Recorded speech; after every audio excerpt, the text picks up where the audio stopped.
Well, Hollywood is home to many of LA's most historic buildings. And in tonight's Look at This, our Desmond Shaw is over a landmark building at Hollywood's busiest intersection that no one seems to want to use. Well, take a look at this beautiful building in Hollywood. This is the First National Bank, one of the most striking buildings in all of Hollywood, if not all of LA, that sadly has been vacant for many years. Situated at the corner of one of the world's busiest tourist corridors of Hollywood and Highland, this architectural gem was built in 1928.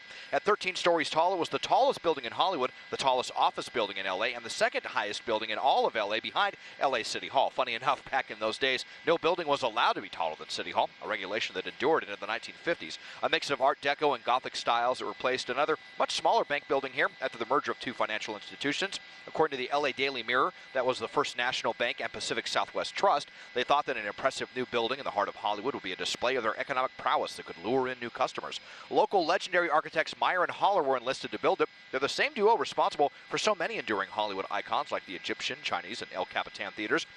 The timing was particularly poor for a bank to build fancy new offices, though, as the stock market crash only a year later nearly wiped the bank out, but that didn't stop other tenants from moving in.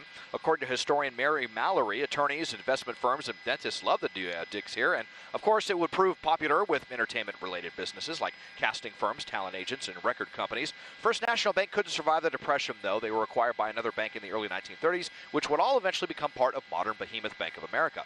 Over the years, the building has hosted plenty of other bank and interesting tenants, like the Guitar Institute of Technology and later the Musicians Institute. But the history of this building into the 21st century has been rather murky. It seems the last people to occupy the building left during the Great Recession in 2008, another bank, Security Pacific Bank, and not much has been going on here since then.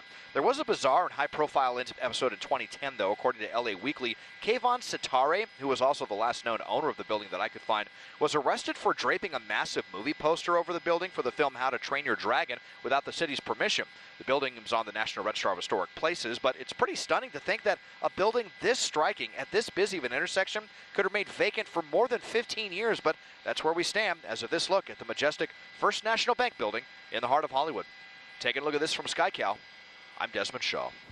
And if you'd like Desmond to take a look at something interesting in your neighborhood, write us at lookatthis@cbs.com.